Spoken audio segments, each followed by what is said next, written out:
आणि संघर्ष करा।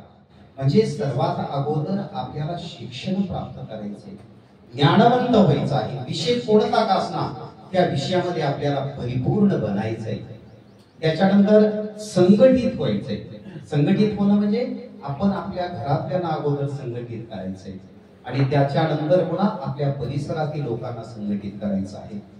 आता मी कालपासून थोडंसं जास्त म्हणजे इथं राणीसावरगावला मुक्कामी आल्यामुळं सरांसोबत थोडा जास्त वेळ घालवण्याचा योग आला। आम्ही देवीच्या दर्शनाला सुद्धा जाऊन आलो।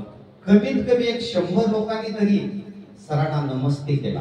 मला आनंद वाटला ते पाहून। पैसा तर कुणीही कमवतो, कारण पैशापेक्षा माणसं कमवणं आणि माणसांच्या मनामध्ये आपल्याविषयी आदरभाव निर्माण करणं हे सगळ्यांचं आणि सध्या आता उद्याच्या 11 तारखेला म्हणजे बहुतेक उद्याच आहे, तर संस्कृत विषयाचा बोर्डाचा पेपर आहे आणि 7, 8, 9, 10 हे 4 दिवस आम्ही आमच्याकडे जे शिकणारे विद्यार्थी आहेत 8वीचे त्यांना 3-3 तास आम्ही रिव्हिजन घेत आहोत।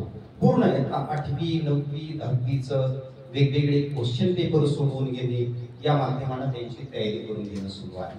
मग सरांना म्हटलं होतं मी एक साधारणतः 15 मार्चच्या नंतर आपण भेटूया, पण सरांनी आग्रह केला की आम्ही विज्ञान प्रदर्शन आयोजित केलेलं होतं आणि आमच्या विद्यार्थ्यांनी एवढे सुंदर उपक्रम सादर केले होते, त्यातून आम्ही काही विद्यार्थ्यांना बक्षीस पात्र ठरवलेलं आहे।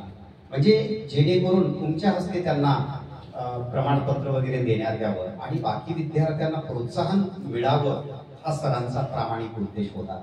आणि सरांचा शब्द मीच काय कोणीही टाळू शकत नाही, कारण त्यांच्या त्या बोलण्यामध्ये गोडवा आहे आणि तुम्ही सुद्धा अतिशय उत्साहानं सरांना सांगितलेल्या सूचनांचं पालन करत असाल, केलेलं असेल अद्यापर्यंत। आणि त्याचबरोबर तुम्ही सर्वजण येणाऱ्या परीक्षेला जे काही सामोरे जाणार आहात त्यासाठी तुम्हा सर्वांना माझ्याकडनं मनपूर्वक हार्दिक शुभेच्छा। ऋणानुबंधाच्या अशाच आपुल्या टिकून राहाव्या गाठी, ऋणानुबंधाच्या अशाच आपुल्या टिकून राहाव्या गाठी,